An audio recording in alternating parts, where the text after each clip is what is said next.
Lifestyle Pirates with Big J and Adriano. Okay, good morning, everybody. Welcome to this morning's episode of Lifestyle Pirates with me, Big J, and him, Adriano. How are we doing, Sam? You talking to me? I am. Oh, yeah, man. I'm really good, man. Good? What about you? I'm good. So we're joined here this morning It's the by... first time you've ever asked me that. I came in here before, you didn't even say hello, nothing. Straight to business. Just straight to a hug. We're joined this week by Steve Hui from iFLYflat. How are you, Steve? Yeah, really good. Thank you. Oh, mate, look at that smile. You're ready to go. You were here earlier as well. We love those kind of guests. Welcome to the show. Yeah, thank you very much. You well? Yes, really good. Kicking goals, you've had a good week? A good week. Actually, rolled down to the beach today. Didn't hit the water, but very scenic. Very just makes you feel so relaxed. Yeah, definitely. Yeah, I follow you on Instagram and all that. You post a lot of the wellness and the fitness and you down the beach. Does that do something for you? Oh, for sure. Like, it helps you think through things. So you walk down to the beach, you walk along the beach, or you go for a swim. And that sensory experience of you being in with the water. The water right now is like warm. Yeah. The temperature is like amazing. Really? And I never used to go in the water that often. I used to go to the beach, look at the beach. Yeah. I never used to go in the beach. That's for me. other people. That's me, yeah. Yeah. Because I always think that the water in Australia is freezing. I know, compared to right the now. Mediterranean. But now it's good? Yes, I reckon if you go now, it would be the same. You'd be like, Oh, good. I am missing a bit of water jump activities. Jump in. I just don't like the fact the sand goes everywhere. I'm good at looking. I'm looking at the beach. I like looking. That's great. But then you kind of go, oh, you're stepping on the sand, then you're in the water, then you come back out, and you find it, days later, and you're like, oh. Not only that, ruby red, I bet. Ruby red, yeah, I do go good red. But also, look, in the UK, we have a good pebble beach. You stub your toe on our beaches. Yeah. Oh, no, it's the same in Italy. Italy's like that as well. Yeah. And when they have black sand, you can't walk on it. No, too hot. No, it's ridiculous. Yeah, it's hot. You need to walk around with thongs on. Yeah. So where did that kick off for you then, the beach piece? Was that last year? Yeah, last year. So we used to live in Chatswood. We lived in Chatswood for 16 years. Then we moved to Mossman near Balmoral Beach in July last year, right in the middle of the pandemic. Yeah. And that changed my life because the whole thing was that getting access to the beach. Normally, even Chatswood to the Balmoral Beach wasn't that far, 20-minute drive. But the fact that you can walk to the beach in 15 minutes changed everything. So whenever you needed to just get out, you walk down to the beach. And I think with Australian lifestyle is if you've been to the beach that day, your day is excellent. Doesn't matter what happens to the rest of the day. You go, I've been to the beach. Yeah. How bad can it be? So that change makes you feel really grateful. That's a great look on it. It's so true. Yeah. You're like, life really isn't that bad if you start the day on the beach. Yeah. We did a staycation in Bondi a few weekends ago. And living in the city, it's like weird staycation in Bondi, but we got up in the morning and walked along the beach.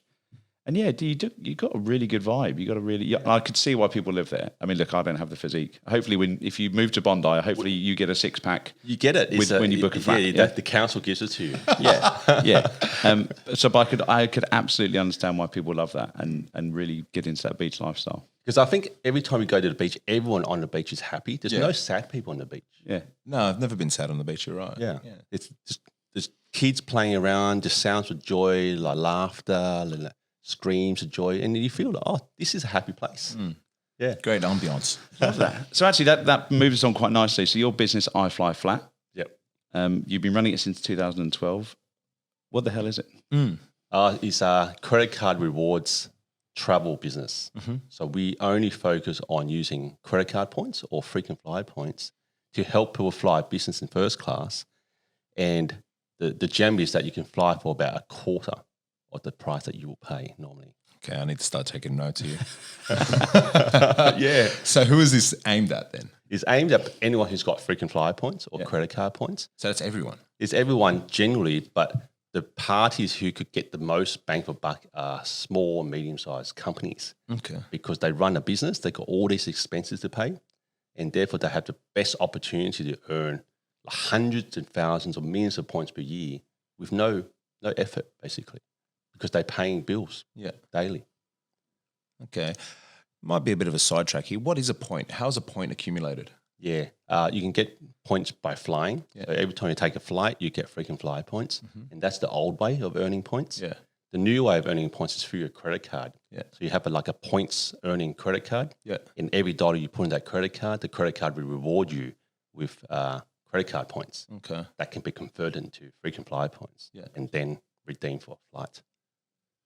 So is that dollar for dollar? So if I spend, let's say I go to Coles and spend $100 on shopping for the week, is that 100 points? It depends on your card.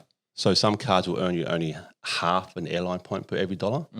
And some cards like American Express might earn you 1 airline point per dollar. So give you a range of reference. Sydney to Melbourne business class is 16,000 points one way. Yep. So that means if you spend $16,000 on something, you get enough points to fly business return to Melbourne, or business one way to Melbourne, 16,000 points, or economy return for 16,000 points. And if you want to go to Europe, that's about $250,000 points. So you run a business, you smash your $250,000 on expenses you're going to pay anyway, and you picked up yourself a business class flight to Europe, return for no effort. Okay. My mind's going nuts now. I was It's just thinking about how much I actually spend at work. Yeah, it's literally something for nothing. Like this is, you know how people say, oh no, it's too good to be true, or there's no such thing as a free lunch. Frequent flyer points is the free lunch. That's why I've been doing it for 8 years. It's awesome. So you always fly. Look at his face. I love that. Well, elephant in the room, we haven't been able to travel for a while. So But is you will everyone- though, yeah. Yeah, definitely. I've got to think. I don't have that much. I've only got about $500,000 that I've been sort of saving up for when we open up again. Yep. How can I make that into $1 million? Well, Between now and next year. Spend another $500,000. Yeah, spewing. yeah, that's it. That's it. But that $500,000 points, each point is worth about 3 cents in value. So you got about $15,000 of business class flights in your pocket already. And then that basically is 2 return flights to Europe. Oh, Italy, here we come. Well, Or Ibiza. absolutely. We're going to get back into the travel, but how did this come about? I mean, you said you've been in 8 years. Where did this come from? It started as a hobby. So my background is accounting. So I'm a CPA, I'm an accountant, and like all accountants, we're good at numbers. And and you love value. For me, there's nothing better than a sale or something. You can buy something for cheaper than it was. Yeah. So I did this as a hobby. So I used to, when I worked at Macquarie, I flew my business class flight for the very first time when they sent me to India to do some work and create like an outsourcing business. Yeah. So I was flying back and forth business class paid for by the company. Like that. When someone else pays for your business class flight, I reckon there's nothing better. It's even sweeter. It's even. I mean, you say no free lunch. That's even sweeter. That's a free dinner. And you get free dinners on board. Yeah. So I started collecting these frequent flyer points, and then soon enough, I had enough frequent flyer points to fly business class myself. That flight was worth $4,000, and that's when it clicked. It's like, hey, I got all these frequent flyer points through no effort, just by doing my job, and I score something that's worth $4,000. How do you get more of this? Because if I can have endless frequent flyer points, I'll have endless free flights around the world. That sounds amazing. So your initial one to India gave you enough points or frequent flyer points, and then you used that and just... After a bunch of flights, probably about 5 flights, gave me enough points to fly to Singapore business class. So work flights gave you enough points to fly personally? For my very first personal business class flight. Brilliant. And so you did this as a hobby and started to kind of, I'm thinking, distill the value of these points and how to get more. When did you go, there's enough of a want or a need to turn this into iFLYflat? Well, it was actually a gap because when I left Macquarie, I actually left on a voluntary redundancy. Right. So they said, thanks very much. No, we've been working for 11 years. You've got to downsize. So I said, yeah, cool. I'll take that. It's the time for me to move on. Yep. They gave me a brown paper bag.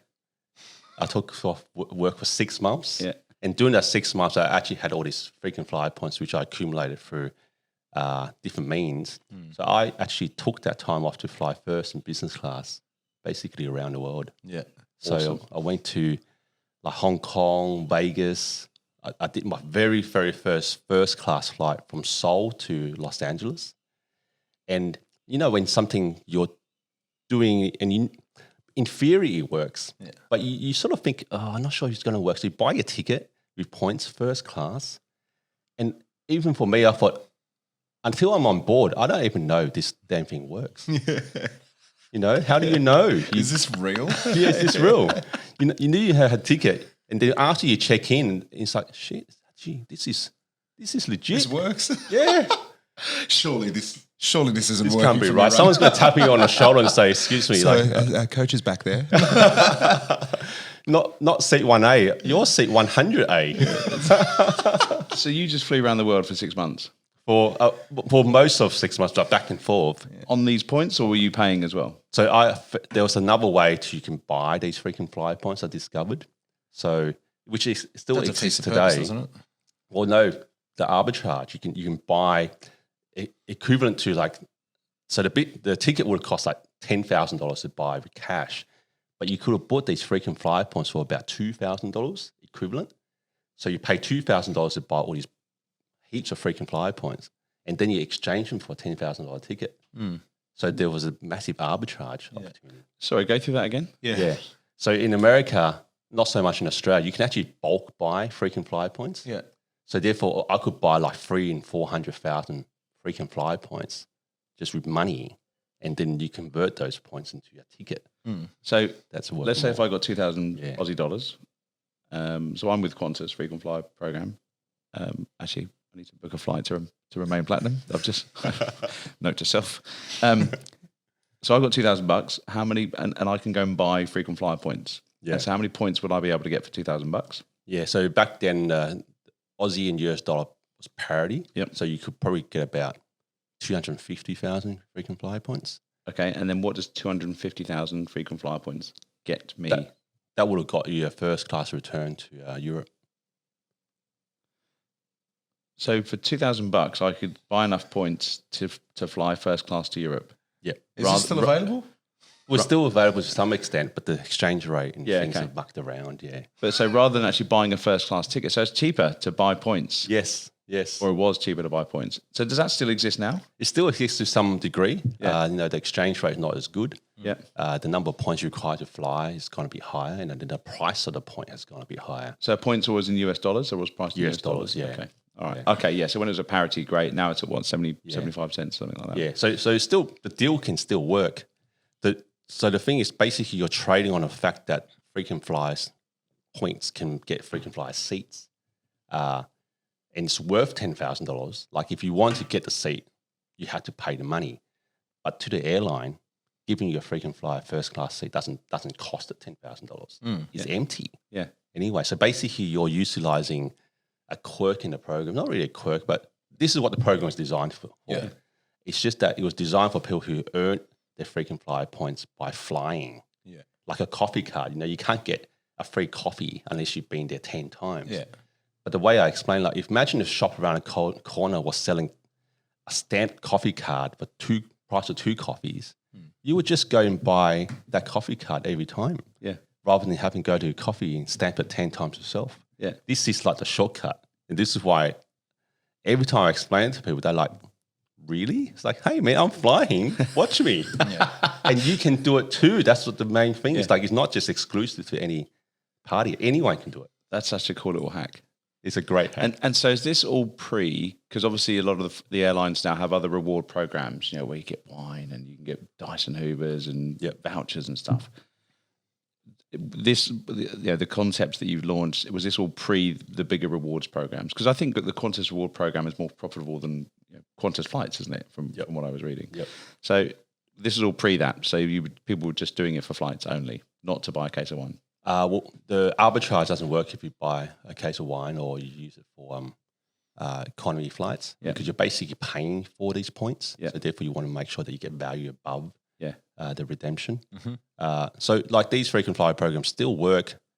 That's why whenever we chat, I'm always saying use your points for business class, because that's where you're going to get your maximum bang for buck. Yeah. Okay. But you can't lose when you fly business class on points. Yeah. So you're saying that actually, so going back to Adriano's point, how many points you got?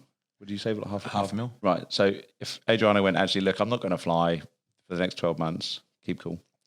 I'm just going to go and use all my points and buy a load of wine from the Qantas program. Yep. You're saying that there's more value and obviously holding those points, accumulating more to then get a better flight when we can fly, rather than just dumping it all on wine or a Hoover. Yeah, and that's stuff. right. Yeah. So if you if you got wine or gift card or a Uber, you'll probably get only 0.5% per point value Okay. versus 3 cents when you fly. It's just that's 6 times more value on the same number of points. Yeah. So with value, are there any difference in the points? So compared to Qantas points, Amex points, like all these different points, do they have different sort of monetary value? Yeah, they do. Yeah, because like for example, like Amex points takes 2 Amex points to become 1 airline point. Yeah. So there's a conversion. Virgin points. So every airline, say to fly from A to B is always the same number of points to fly. Okay. Any time of the year. It's just whether there's any seats available. So the only fluctuation is seat availability, not price fluctuations. And then different airlines charge different prices to fly to the same place. Yeah.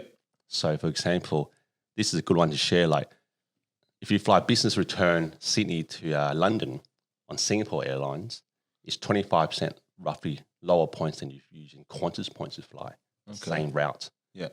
Although obviously different planes, but same route. So therefore, the idea is that if you go to Europe a lot, you want to focus on earning Singapore points because it's 25% less points for the same trip. Yeah.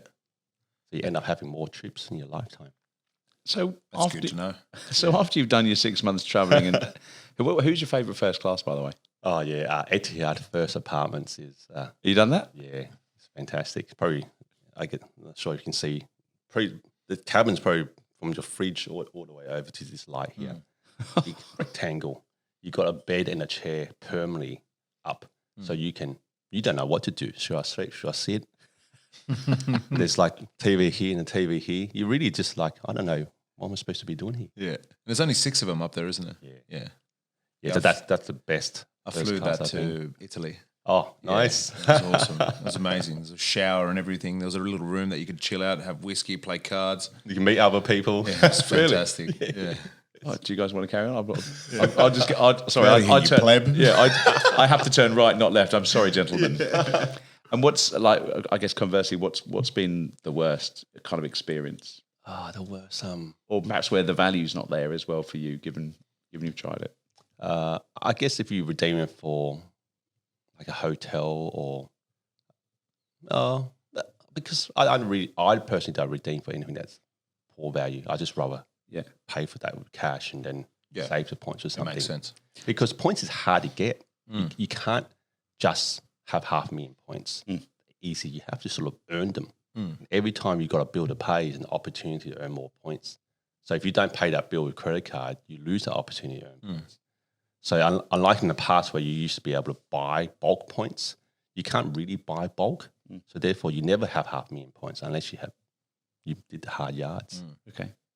So am I right in thinking you would have had to learn all this? I mean, yes, you're an accountant by qualification, but you would have had to learn the formulas, the kind of algorithms, even like the different programs that all these, what are the alliances, One World Alliance, all that. You'd have had to learn all this stuff. Yeah, you just read it all. Yeah. What it is like, I don't think it's harder than being a lawyer because it's all these terms and conditions and detail. Yeah. But that's actually where all the gold is because, That's all the loopholes and the exploitations. and then having a bit of innovation, go, oh, you could probably do it this way because I think that's where the complexity is. So if someone read the, say, the Qantas Frequent Flyer program, how many pages that is, there's all these charts and tables that you can go from this distance with this airline, it costs this. So unless you sort of had that sort of mind, you don't really know that actually you can do one thing probably 4 ways, and then each of those different ways has a different outcome. So that's practically, I think, is it. So I was interested in that. So if you can get free lunch, like why wouldn't you? How long did it take you to learn it all? I think I just did it as a hobby. So because when I took the 6 months off, I had no plans to start a business. I didn't end my job to start a business. I just said, well, why wouldn't you take time off when you can? Because once you're in a job, you'll never really stop. You never actively decide you're going to stop working. Yeah. Because, you got a career to build. So when given the opportunities to stop working, I reckon you just got to take it, which is a bit like this pandemic, in my view, that you wouldn't actively stop your business. But because it's been stopped for you, you might as well take advantage of it. What do you call it? Forced long service leave? Forced long service leave, yeah. I know that as well. I like That's that. clever. So how was last year for you then? I always say that it's a really good year for me. I think there's two parts: personal life, freedom, and time. I had heaps of it, so I really enjoyed that. For the business side, it's sort of like disappointing to see that I built the business over 8 years, and now it's just been halted, brakes on, and it's hard to tell what the future is going to be because the airline and the travel industry is completely been turned upside down. Yeah. But we are starting this sort of new service called a Point Zoom that we can probably talk about later. Yeah. That's all about helping businesses get their points sorted in an hour.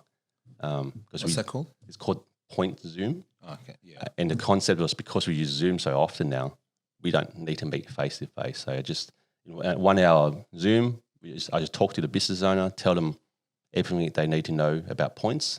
Not too much because most of the time they don't want to know. Just enough to say, well, just the best business credit card for you. These are the best type of frequent flyer points that you should be earning for your desired travel needs, your family or your staff. And then these are the type of bills you should pay with your card. Pay these bills because it's cheap. Don't pay these bills because it's expensive. And then just get on with it. Earn your points, and then let's chat in 6 months when you have 500,000 points, and we'll explore where you could go. That's basically how easy it is. So let's kind of role play that. So let's say I'm a small business owner. Let's take Bio as an example. Yep, So the community that I run, we have expenses. We pay software licenses. We have obviously things we pay for the website. Then we have bills that we pay when we run events. So what would that chat look? I mean, look, we're not turning over millions and millions of dollars, but what would that conversation? How would that go? Would I have to? Yeah, how would that go? Yeah, perfect. Because the framework works for any size. Yep. It's just that the more you spend, the more points you have, the more flights you have. So that's to keep in mind. So what you'll do is the first thing you start is it's a bit like financial planning. Have a think about what type of travel you want to do, like domestically or internationally. I don't know. Just say if you want to fly next, where would you go? Yeah. Let's say we're going to go to Italy. Italy. Okay, cool. So you go, okay, two tickets to Italy. That's your target. So which is the airline frequent flyer program that will get you to Italy most likely? So either in terms of low number of points or good cabin comfort, or more likely this can be plenty of seats, which is typically either Emirates or Singapore Airlines will get you there. Because Qantas, they don't fly to Italy directly. They only would then connect with a partner. Yep. So you say, okay, I want to earn Emirates and Singapore points. How much money do you spend? You pay like restaurants, you pay all that stuff. These are all outgoings. Yep. So because how much money you spend, it will determine how many points you can potentially earn. Yep. And just say you spend $10,000 per month. Yep. And you know that you probably need probably about 400,000 points. So then it would take you like 40 months to get enough points just through that channel alone. You might be able to earn points through other methods. Yep. And then you go, well, okay, in 40 months, I have enough points to fly 2 people business class. Yep. Obviously, the more money you spend, the faster it will be. Yeah. And then you pick the credit card that will earn you the Emirates and Singapore points that you want. So therefore, every dollar you put through that credit card, you're earning the points towards your goal. Yeah. So that's by design. You're designing that. Whereas what I'll find most people, they work backwards. They just earn points and they go, what can I do with this? And chances are you can't really do that much because you either earned the wrong type of points for what you wanted to do, or you've actually could have earned more points, but you didn't know. So now you've only got 500,000 points. Potentially you could have got 1 million by now by knowing which card to use. And I ain't waiting 40 months, by the way. Yeah, no. I love the way you've actually you flipped on the head and gone, where do you want to go, and then how can we help you get there? That's the most efficient way.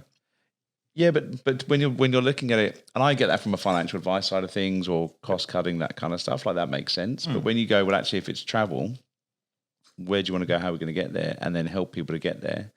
And I can imagine there'll be like, you can review other pieces as well. So you might go, right, what bills are you paying? Rather than paying your electricity via direct debit, chuck it on your credit card, because the merchant fee is not too bad and you're going to get points, which takes you to that piece as well. So Get you closer to. So basically, every dollar you're spending on a card gets you closer.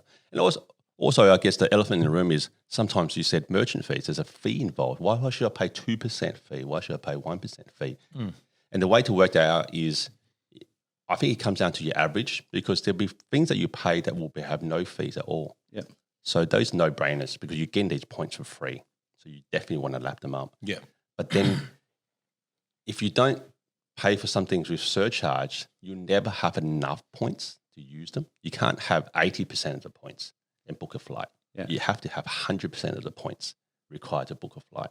So therefore, that's why then you got to pay something to surcharge in order to build up enough points. Otherwise, you'd be sort of stuck. You've got points, but you can't use them. Is there a position where the surcharge is just too much? It's not worth using your credit card? Yeah, I reckon anything above 2% roughly is too much. Okay. Because you're only getting 3% return. So you're paying 2%, get 3%. I guess you only do that if you know that you maybe, let's say, you only need another 50,000 more points. Yeah. And then the last 50, you might pay a bit more in order to have enough. Yeah. But Realistically, 2%, I'll say, you sort of can't go wrong with anything under 2. So the point in Zoom, you sit down with a business owner, or would I be right in thinking maybe kind of head of HR or the finance person, and go, right, what's the plan for business travel next year?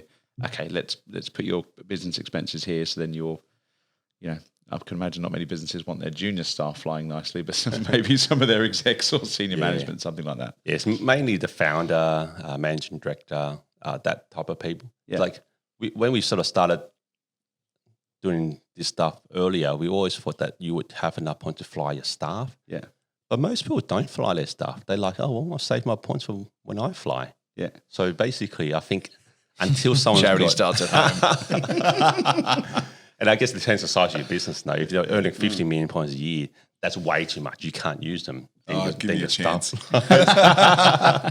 Give me a chance, mate. So it's interesting. I think 5 million. The first 5 million people tend to keep for themselves. Yeah. Because you can use them. I think after you earn more than 5 million, then you got excess, and then you'd be like, well, what can our staff do with it? Did you read this article? This happened a while ago, because we've known each other for a number of years. And there was an article of a guy that I think he was either Chinese or Japanese, but he bought this painting With an Amex. With his Amex. And it was something like a $20 million painting. So it was a very large number painting. But so he had to do all these transactions on his Amex because he wanted the points. Yep. Hero. Genius.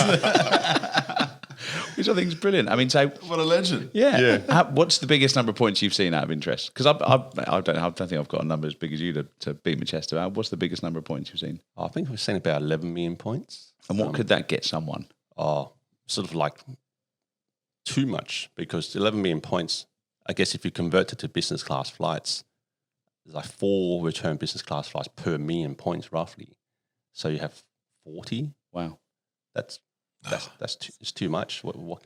Sounds amazing. You're giving him targets to hit now. I love it. Right? We'll come back in 12 months' time, and he's like, "I've made it. Where are we going?" Can you get like super yacht points or something like that? Is it always flying? It's always flying. John, imagine. You heard it here first. Maybe there's a piece. Maybe there's a And that's gone quite well. That's gone down quite well, because I can imagine there are business owners. They've still got their bills to pay. Yeah.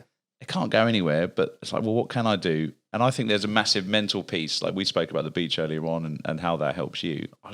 For me, having a trip to look forward to massively helps me. Yep. Because I can imagine it's good for the business mindset and the owner to go, well, if we're starting to think about this, you can kind of visualize the win. And so, Steve, how do we get there? Can we have a review, that kind of stuff?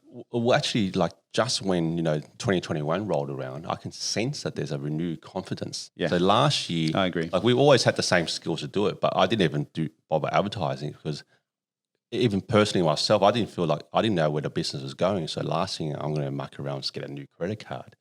But this year, I can feel that people pandemic is largely like passing. Like we in Sydney and Melbourne, we sort of have that freedom. So therefore, people are like getting back down to business, and they know that their business has a future. So because of that optimism, they're now like just getting all the ducks in a row. They're not sitting back and going, oh, let's see what happens. Are we either going to live or die? But previously, they didn't feel like they had control. Yeah. Now they feel like they have control. So they either get in the driver's seat now or forget about it. So, Yeah, I mean, consumer confidence and business confidence is definitely up. Yeah. So from there, I'm getting a lot more business than I would have been last year because they were just not interested last year. That's awesome. And so in the wider travel side of things, have you got any thoughts around that? I mean, you mentioned about 2022 is international. Yeah. This week, we obviously had the announcements around, the flights and the mystery flights and stuff. What's your take on all of that? Yeah, I think domestic this year will be all open. The borders will stay open. I think there's a lot of pressure to keep them open unless something crazy goes off. Yeah. So therefore, you can book domestic with confidence and go anywhere. Recently, they had this half price offers on flights to all these regional areas. Yep. So that will stimulate people to go on holidays because everyone knows that there's pent up demand to go somewhere. But I think New Zealand bubble will probably roll around in the next 2 months. So New Zealand, but I think international next year.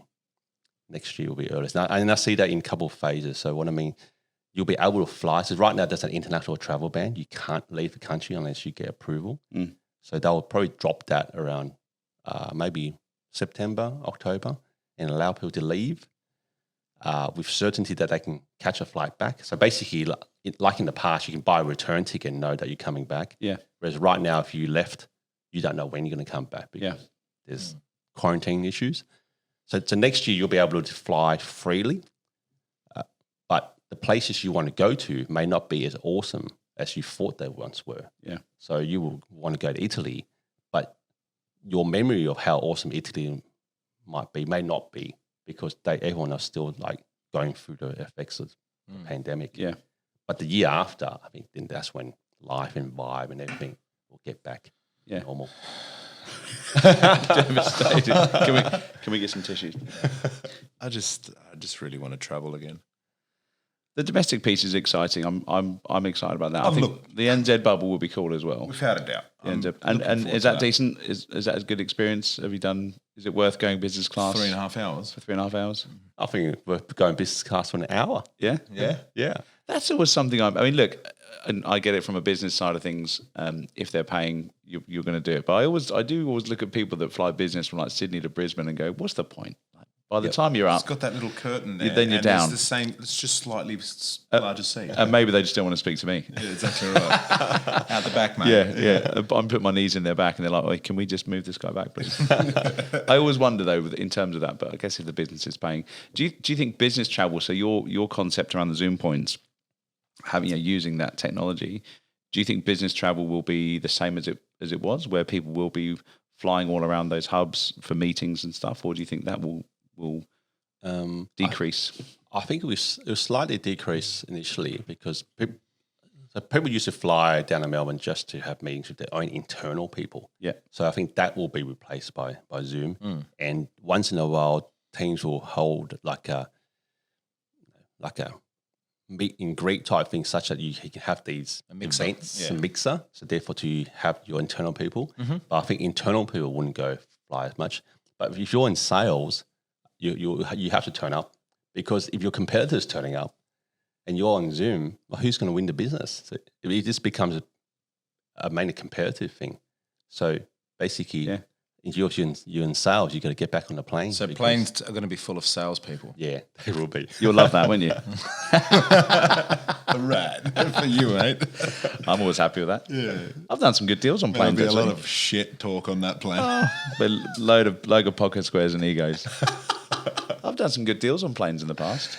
Yeah, you were telling me about that. The mentality of the was it you that was telling me about the deal on a plane when you're about to get on a plane? Most deals are done. Oh, most deals get done outside of work hours. Yeah. Because people are a bit more open to having a conversation. If you're also in a more relaxed environment. So if you think if you pick up the phone and speak to someone, they're surrounded by their colleagues. They might not be able to talk. They might not be expecting your call unless you booked it in. So it always tends to be a very one-way conversation. Whereas if you're in a relaxed environment, then you tend to have a better conversation. In the same way that if this was a 5-minute podcast, we would have got Steve Hui's top 10 tips on frequent flyer points, and we would have buggered off by now. But the whole purpose of having a longer conversation is you learn a bit more. Is that how you justify your lunches? Absolutely right. I never get takeaway. Always a long lunch dine-in. You should stop calling them long lunches because they're always those lunches. They're just lunches for you. Well, absolutely. It's inspirational. So what's on your hat? And you've very kindly given us a few hats. The Billion Points Club. Yeah, the Billion Points Club was an idea that I sprung up as I was at the beach. And the whole idea is that there's no community for people who like using points. So you got points. Basically, everyone in Australia has got points of some form. Probably Qantas points, Virgin points, Flybuys points, right? And there's this feeling where if you use your points for something, where you basically got something for nothing, it's like you won the lotto. Not quite the lotto, but it's like you won something. So that sense is awesome if you can repeat that all the time. So the whole idea about Billion Points Club is I don't know anyone's got billion points, but it's that philosophy that if you can have points and use them, have points and use them on a perpetual basis, over your lifetime, you probably clocked up a billion points. So therefore, and the second thing is that I saw a post on Instagram where Qantas A380 pilot, he was off work. So then he started helping a charity called Little Wings, children's charity. They fly our Bankstown Airport, little light aircraft to regional New South Wales to get to help transport sick children to medical care. Yeah. So then we thought, well, actually, like I don't have any flying skills. And my thought of charity is always to try to get the community involved because there's only so much money I can donate. For me to donate more money, it means I had to make more money to donate more money. So I thought, well, why not use my influence and my media and my sort of marketing skills to build this Billion Points brand, but then also to sort of raise awareness and raise money to support Little Wings. So Little Wings Children's Charity is the charity that we selected to support through the Billion Points Club community. That's awesome. And how does it help them? It helps them because, number one is like getting more awareness means that there's more people who know about the Little Wings. And then, all the gear that we sell, the hats and student shirts and that, all the net proceeds are fully donated to Little Wings. So basically, as I grow the Billion Points Club brand, hopefully we'll raise more money for that charity. And then that's how it flows on. So how they help little kids is like, if you live in regional New South Wales, say to drive to medical care, you might have to drive 7 hours. So they basically fly in, pick up the kids, take them to care and back. That's an amazing thing. Yeah. And I met the CEO, Claire, yesterday, and she explained a bit more about it. Yeah. Because it's not just about getting the kid in a car, but that's a massive flow-on impact because the parents are driving. Imagine if you're driving 7 hours with a sick child in the back. Chances are you're not even really paying attention. There's chances of accidents and even apparently like family breakdowns because your parents just like one's like completely buggered and then you got a sick child. So I think all this massive flow impact. It's emotional fatigue. There's so much that will get involved in that 7 hours of driving. That's crazy. But even before I met Claire, the reason why we chose Little Wings was because the magic of using frequent flyer points to fly first in business class is, it's basically something for nothing, right? So you're flying a $10,000 flight, but that you didn't pay for. You're enjoying the best of air travel possible: champagne, caviar, sleep, drink, whatever you want. Yeah, you are always smiling in your selfies. Always, because how can you be sad? Absolutely. In first class when basically I say first class is better than home because first class someone is continuously offering you food, drinks, top up. Do you want warm nuts? And if you're tired, just push back a seat and just you can't do that at home. No, you can do. I don't think marriages would last very long. But yeah. So therefore, the other side is Little Wings is children who are sick that have to fly essential. Yeah. So I would say flying first class is discretionary. Yep. Flying to hospital is essential. So that we thought that was the two ends, which is quite interesting contrast. Brilliant. Going back to your points thing, so because you're building this community, I'm pretty sure there'd be a lot of people that maybe don't channel their points. So they might have X amount with one airline, X amount with another, X amount with one card. Is there an ability and so let me use this as an example. Let's say I've got frequent flyer points, I've got Virgin points, but I've got more frequent flyer, so I really invest in the Qantas piece. Yes. But let's say I've got 10,000 Virgin points, for example. Could I do like a point swap with someone that might have a lazy 10,000 Qantas points? They go, well, actually, I'm going to swap with you. You have mine. I'll have your Virgin ones, because then we're channeling in different rates. Does that make sense? What I'm asking? Yeah, I understand. Yeah, no, it doesn't exist. Spewing. but that could be something, couldn't it? And if you're building a community, you almost have this kind of peer-to-peer. It's true. Over to you, John, a pad and pen, mate. You write that down. But you can have this peer-to-peer point swap where if people got surplus where they've just acquired them over the years, and they're not going to use them, give them someone else to have value or swap them. Technically, the ability is possible. Yeah. So that's like technical ability. Whether the programs want that to occur, that's a different matter. Okay. The programs don't want you to be able to swap points and share points, because basically you're monetizing their points. So the fact that you have 500,000 points and you've got less and you want to swap them because you can use more and John can't, I think what that does is to the system is that it means that John doesn't need to be flying Qantas anymore, because there's no need to build up his points to the next batch that he can utilize. And that's part of the reward scheme, is to encourage you to keep spending money, repeat spending until you get enough points to use them. Yeah. And then once you do that, you go, cool, this is awesome. Let's start that process again. Yeah. So I think if they allow trading in points, is that once you've used your points, you'll be like, oh, I'm off this airline. I'm going to fly someone else now. That is, yeah. So technically you can do it, but it might be taboo. well, technically you can't do it. Oh. Technically, IT-wise you can. Policy-wise, you can't. Oh, yeah, regardless of policy, but you, like physically you could do it. Well, you I have surplus of Virgin points, so if anyone wants it, no. actually your family can. You can transfer points to your family. Yeah, Well, there you go. How many Georgies out there? not many, All right. if any. There you go. Mate, I've seen you on the TV a few times, and they refer to you as the points whisperer. Right?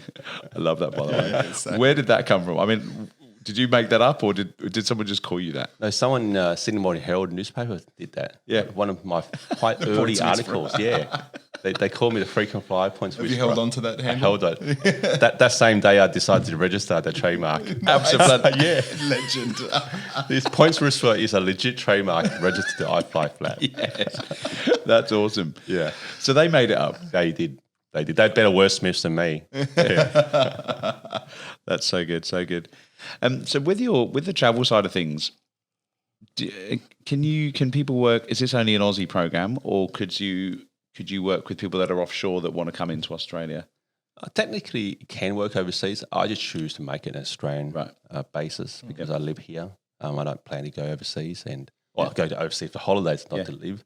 So I just choose to, I guess it's just convenient for me to make it Australians only. And that's a valid point. So when you were traveling and you were on all these planes, please tell me that you were spending time in these countries you were going to rather than just flying and flying back. Oh, no, definitely for me, I don't fly anywhere. I'm not just flying the plane. But Yeah, cool. there are people that love just the plane travel. Yeah. And I know a few of them. But I never understand, why would you go somewhere for so long to come back straight away? So I always go and stay. I have a confession to make. I've actually done that once. To retain platinum, it was years ago.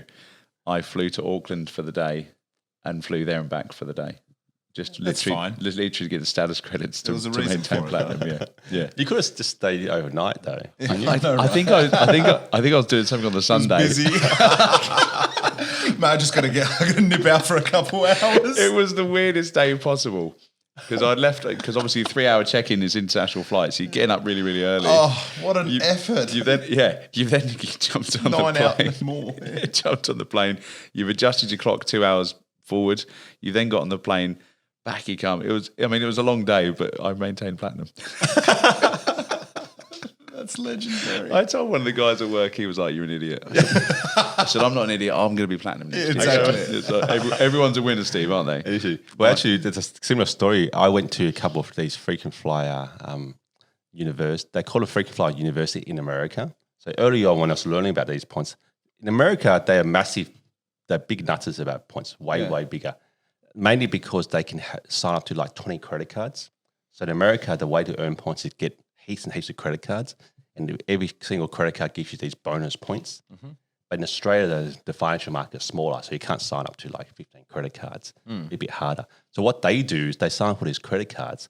So I was sitting at this dinner with all these freaking flyer nerds, and what they said The conversation was off the charts. that was off the charts. There's all these things you could do, mainly American stuff that didn't apply to Australia. But what they used to say is they used to get together and they'll say, tomorrow, where do you want to go? And then just search how many points have you got. And then tomorrow they all fly to Barbados. They'll decide tonight, they'll book tonight, they're flying tomorrow somewhere just for the weekend. And that literally gave me the idea that the freedom of points is like it's like you got millions of dollars of money. it's It's true. like, what do you want to go somewhere tomorrow? Let's book now. Yeah. Complete impromptu. Yeah. That was amazing. So can you sign up to a credit card and get like say 100,000 points if you sign up for Amex or something like that, and then just close it and roll over? Well, they sort of stopped that now. So you got to wait 18 months. I love how your mind works. What do you mean? I want to hit that billion points, man. He set the benchmark. But is that worth the value? Because that's obviously quite new. A lot of credit card companies now, they're doing balance-free transfers. You get points when you fly up. Are they good value? Well, it's good value because, say, for example, if someone gave you 100,000 points with an annual fee of, say, $300, the 100,000 points is worth $1,000. Or no, 100,000 points is worth $3,000. Yeah. So it is good value. Obviously, that they're giving you the points to get you to sign up and hope you'll stay. And that's why they make us, I think it's at least 18 months now. So if you can't churn. Because otherwise they're losing money off every single sign up. Yeah, they would. But they used to. They used to have no time limit. So therefore what you said you could do, but they wised up to it. Yeah. Spewing. That would have been a mad racket. What's the biggest mistake that you see with people when you're educating them? Maybe it's not a mistake because if they don't know, everyone's learning. What's the biggest mind where you must see some real light bulb moments with people? And what's the most common that you see when you're speaking to business owners or individuals? Like you'd work with individuals as well, wouldn't you? Yeah, I got two examples. One was an example where someone was using points completely the wrong way. So you know the whole idea about buy low, sell high. So what this guy was doing was he was paying his ATO bills on his Amex card. Yep. And when you pay through the ATO directly, you get charged a fee still, but you get less points. So basically, I worked out that you were basically paying about 3 cents per point to earn them. And then he would then use his points to fly points plus pay, which each point is only worth half a cent. Because when you use points plus pay, you're converting your points into credit, and the credit pays for your ticket. So he was effectively paying 3 cents to earn 1 point, but spending it at half a cent. So he had the model completely wrong. That was one example. And he had no idea. He was super happy. It's like, this is like, no. He didn't take our services, but he was one guy he needed help because he had the model upside down. So what I've taken from that, people assume that when they spend $1, they're going to get a point. Yeah. So people just literally go 1 for 1, and that's not how it always works. No, because different like ATO and government providers offer less points or no points. Right. In some cases, yeah. But they don't know that because if they're not into points, they're not going to be checking their statement to make sure they got the points. Yeah. And then because they don't know the value of points, they're going to just use them the easiest way possible, which is through points plus pay. Yeah. So he was paying and getting less for his money. Far out. So that was one example. Well, I didn't even know that was possible, so I've learned something there. Yeah, so don't pay the ATO directly. Yeah. That's probably tip number one. And the second one is I used to think the worst way of using points was to redeem it for gift vouchers and stuff. But now I still realize actually the worst mistake is not earning points when you can earn points. So every time you have an opportunity to earn points, you're not earning them. That's the same as wasting your points. So wasting your points is points that you already have and you just like throw them away or use them for something really rubbish. Not earning them is exactly the same thing. You didn't even collect them in the first place. Yeah. Yeah. I think that's the biggest gap. Yeah. And that's, well, especially on things you do anyway. So, if you go to Coles a couple of times a week or Woolies or whatever, you earn points with it. That's your point, isn't it? So everything you do normally, if you can get points on it, then that's a good shout. Yeah. Yeah, something for nothing. That's a good point. Hey. I can't believe we've actually only had the first pun like 50 minutes in. So Would you then advocate? This is going to be interesting. We might go off on a tangent here. Would you then advocate for people to be getting credit cards? Because that's as an accountant. Only if you have the discipline to pay off. Yeah, that is most important. Yeah. Disclaimer. Make sure you pay them off. But because that's kind of what we do. So we will smash everything on the Amex for the points, and then literally we will just pay off the card every time it comes through. Yep. Well, it's actually a good thing you mentioned it, because a lot of people are scared of credit cards because they think that they're going to go crazy.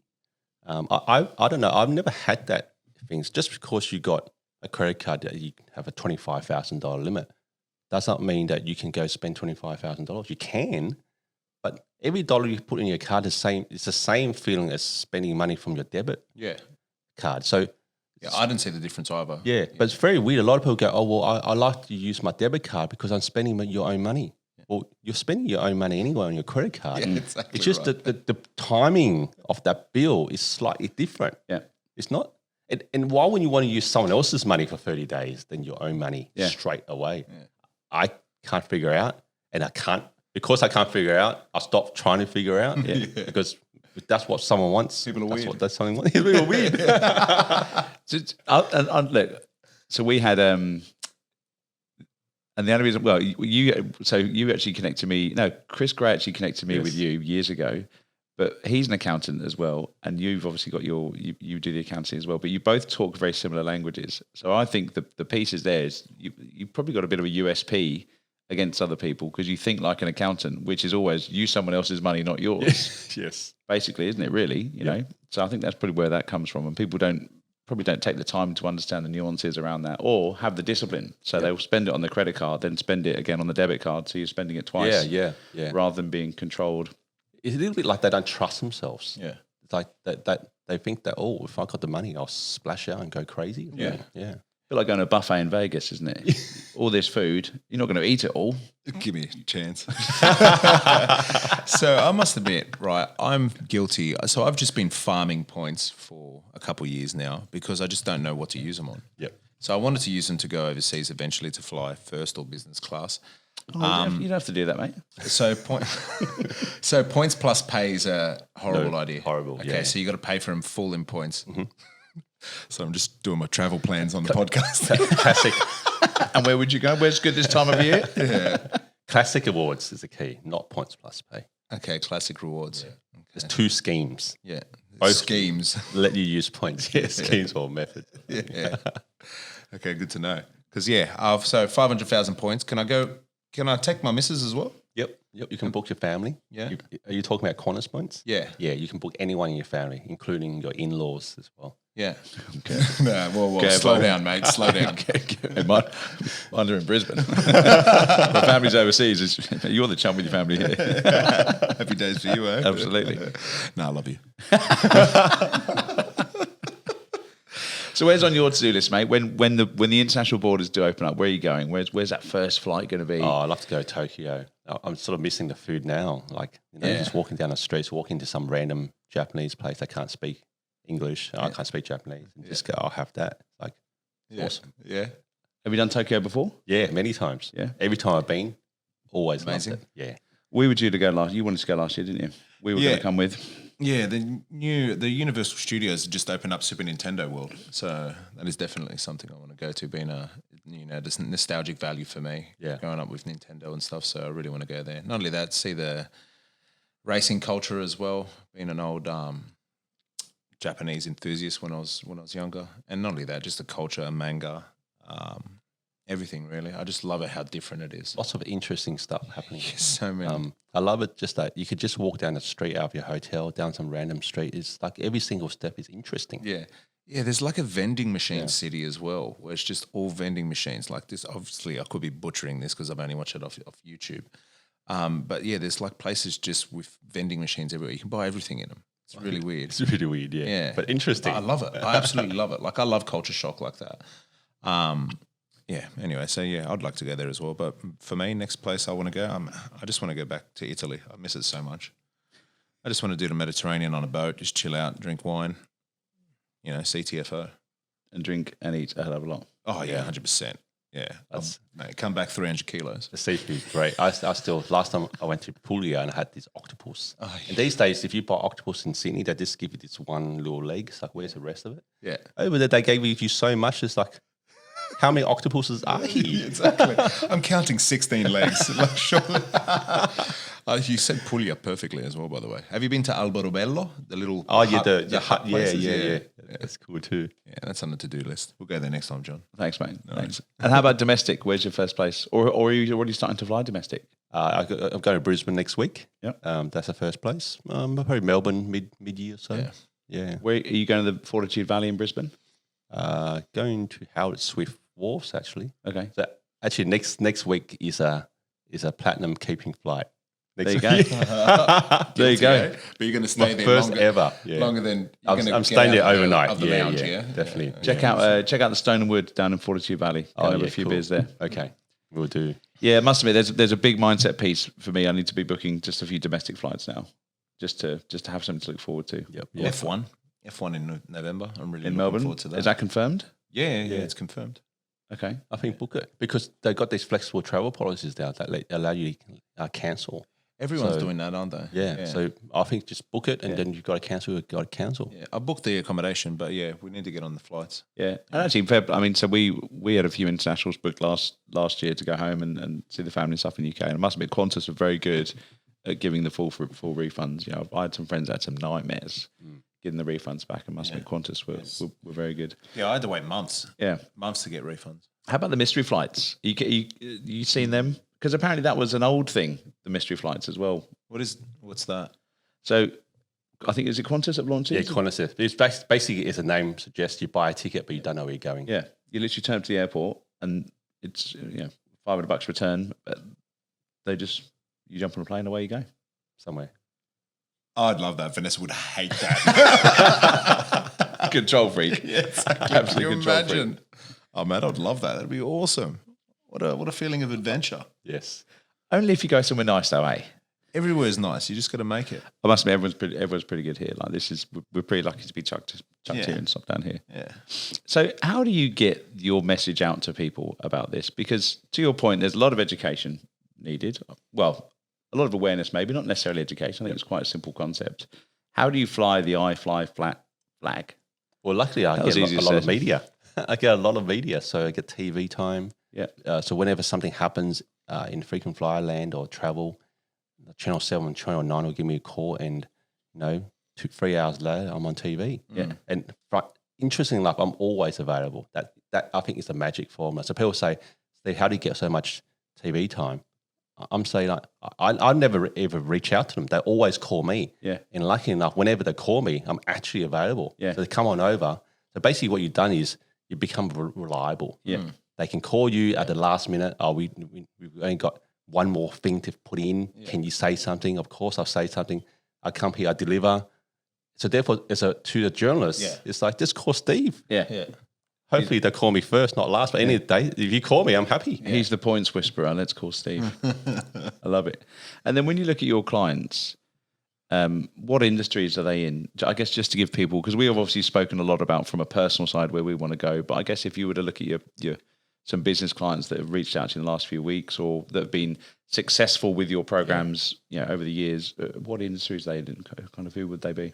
It's more about spending industries. So people who spend a lot on suppliers, domestic suppliers, Australian suppliers, they might have a lot of ATO bills to pay. So ATO is GST or installment or PAYG. Yep. So it's all about if you've got a lot of expenditure. So construction industries are good, dentists, pharmacies. Then you've just got digital marketing businesses because when you pay ads on Google and Facebook, there's no surcharge. Yeah, so basically those points are free. So there's certain segments of the market which their suppliers are not charging any fees. So it should be a complete no-brainer to collect those points for free. And then that means basically your flights basically for free. Yeah. So those industries, in terms of then how you use your points, people who fly between Sydney and Perth, fantastic value. So like a business class flight Sydney to Perth is about $5,000. But on frequent flyer points, it's only 83,000 points return.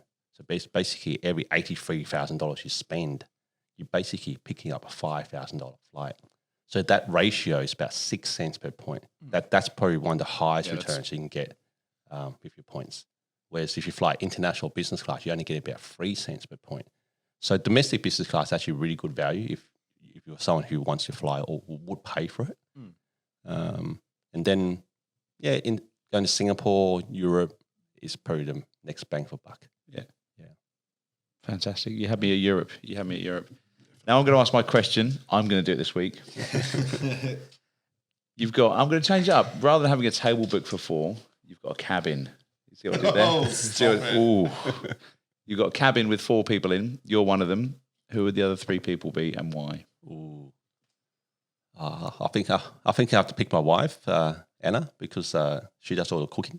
So I am complete useless at cooking. So I have to have someone that can create and cook food. So I have my wife there. Yep. And for the company. Anything? Not just for utility, surely. both, definitely. I'll say, actually, you mentioned Chris Gray. Chris Gray is a quite interesting dude to have on because he does all his stuff all the time. So therefore, in terms of conversation, you can just keep talking for a long time. Yeah. So there will be endless entertainment. And then I would like to have a comedian or some sort, like Hamish and Andy or Seinfeld, because every minute will be a crack up. Every minute will be like there'll be something funny happening. That sounds like a mega flight, by the way. Good food, good chat, and lots of laughs. Yeah. Mate, you've set the benchmark for flights going forward. That's mega. Right. That's mega. Well, how can people get a hold of you? Yeah, so 2 ways. iFLYflat is the website. So I'm on Instagram, so at iFLYflat. LinkedIn is actually my favorite channel. So find me under Steve Hui on LinkedIn. Yeah. So that's where I pretty much spend most of my time. Yeah. Probably like 6 times a day or something, easily. Yeah, wow. Yeah. That's a lot. And then that's why sort of that led to that Top Voices, because I was posting so much and contributing so much to the conversation about travel industry, about points. So yeah, that's how I got recognised for. Yeah. So how does that work actually then, the LinkedIn Top Voices? Well, I just thought I would have been recognised. Yeah, I know, right? So it's not just about liking.